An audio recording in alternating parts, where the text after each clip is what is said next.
There are other things that are occasionally required within a document. You may have to give credit to someone who you have copied information from, or you've placed information that you want to provide more information to the reader. So I'm going to go to references for a moment here at the top on the ribbon. And you'll see that you have quite a few areas. The area we want to take a look at is citations.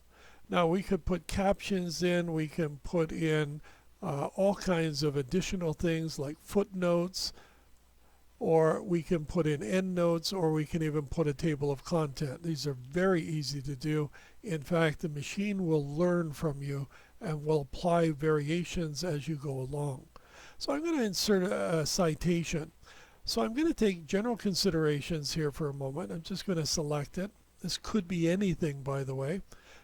And I'm going to go in here and insert a citation. And it wants me to choose one that already exists. Now, since I don't actually have one, I'm going to have to add one. I'm going to have to create one. So I'm going to add new source. It's going to open up a dialog box. And the nice thing here is I can choose what kind of resource is this. What is that information all about? Is it about a book or a section within one?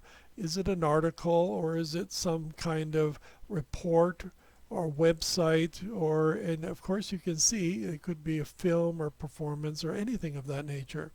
I'm simply going to choose here that it's an article in a periodical. I'm going to put in the name of the author, which happens to be myself. Fantastic. Now I could actually put in even more information here, but I'm going to put in title. I'll say instructor.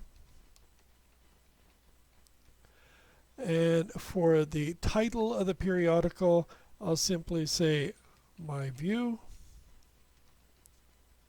My views. Okay. And the year we'll say is 2020. And we'll say the month happens to be April. And we'll say the day happens to be, well, we'll say Wednesday. And we'll say page number 1. We're very important. We have to be on the first page.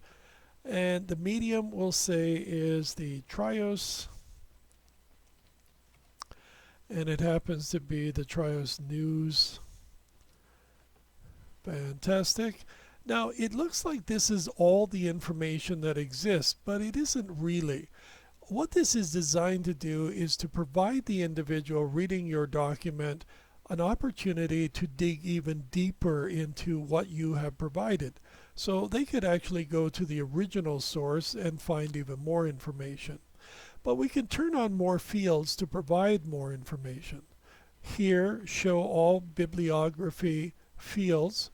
If I click on it, you'll notice that there are required fields, which are the stars. But there are many, many different fields below that that can also be filled out. And it's up to you whether or not you want to add even more. I'm just simply going to leave it for the moment. The number of the tag, which is how it's identified by word, is down below. I suggest you leave it the way it is. Don't change it unless you have to. So when I click OK, it automatically replaces the information that I put in there with my name. However, it doesn't have to be that way. We could change that. So if I put my mouse over it and I now click on it, it will show me that I can gather more information about this particular situation. I can look at the actual source itself. I can modify it if I want to as well. So here I have a brand new source of information. In most cases, I wouldn't have selected the content. I would have just put an insertion point at the end of it. However, up here, when we're looking at those citations, we can choose a variety of different structures. We can choose bibliographies, references, and works cited. And of course, we can insert any one of these. In addition to this, we can even choose the style. Now, I suggest you leave it the way it is with MLA. However, there are other styles that are available to you. and you could choose any one of these. Right now it's Chicago. I could come down here and choose the IEEE or Harvard.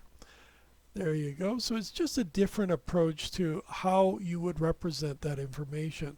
So I'm going to choose MLA again. And managing the sources, when I click on that, I'll see all my citations.